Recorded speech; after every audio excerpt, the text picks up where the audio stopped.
За каждым легким шагом и грациозным жестом скрывается не только талант, но и упорство быть первыми. Ансамбль «Сик» только недавно вернулся с очередного фестиваля, а уже на репетициях. Времени на передышку нет. В третьем международном конкурсе имени Айседоры Дункан участники представили 4 хореографические постановки – праздничный, массовый, девичий и парный танец.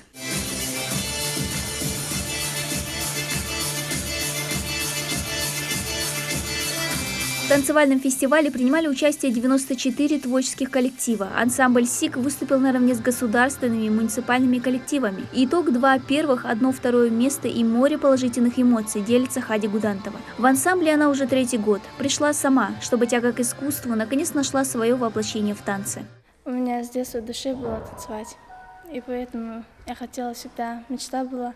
Неспроста танец и музыка – значимая часть культуры любого народа. Грациозными и плавными движениями танцовщицы будто олицетворяют гордую, неприступную горянку, живущую в любой ингушской женщине. А оточенные острые, как кинжал, движения юных джигитов – горячий и смелый нрав мужчин. Своими танцами участники коллектива словно раскрывают зрителям наш менталитет и характер.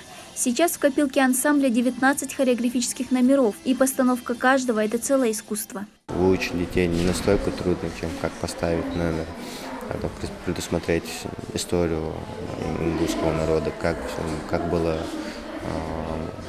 танцевали наши предки. Сам художественный руководитель ансамбля Магомед Имагожев был награжден премией и сертификатом на участие в международном конкурсе лауреатов хореографии, который будет проходить в Сочи. Первую репетицию на ансамбль он собрал ровно 5 лет назад. Начинали трудно. 2 года Магомед потратил на то, чтобы выучить технику движений и выстроить свою хореографию. Результаты упорного труда окупились участием коллектива в различных всероссийских и международных танцевальных конкурсах и финальных смотрах. Успех коллектива, я думаю, что первое – это сами дети.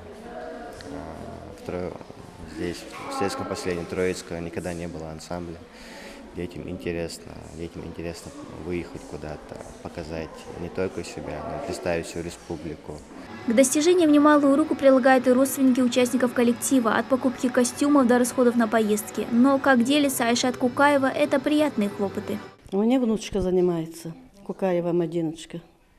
Довольна очень с репетитором, руководителем, работники Дома культуры, всеми довольны. Репетиции проходят по несколько дней в неделю от 3 до 5 часов. Сейчас участники усиленно готовятся, чтобы продемонстрировать свои таланты уже на международном фестивале танца. Его организатор ЮНЕСКО, участники 160 стран мира. Первый этап ансамбля уже прошел, впереди еще 2. Всех секретов конкурса они раскрывать не спешат, но не стоит сомневаться, что совсем скоро мы услышим о новых достижениях коллектива. Дана Плиева, Тамерлан Ужахов, Новости 24.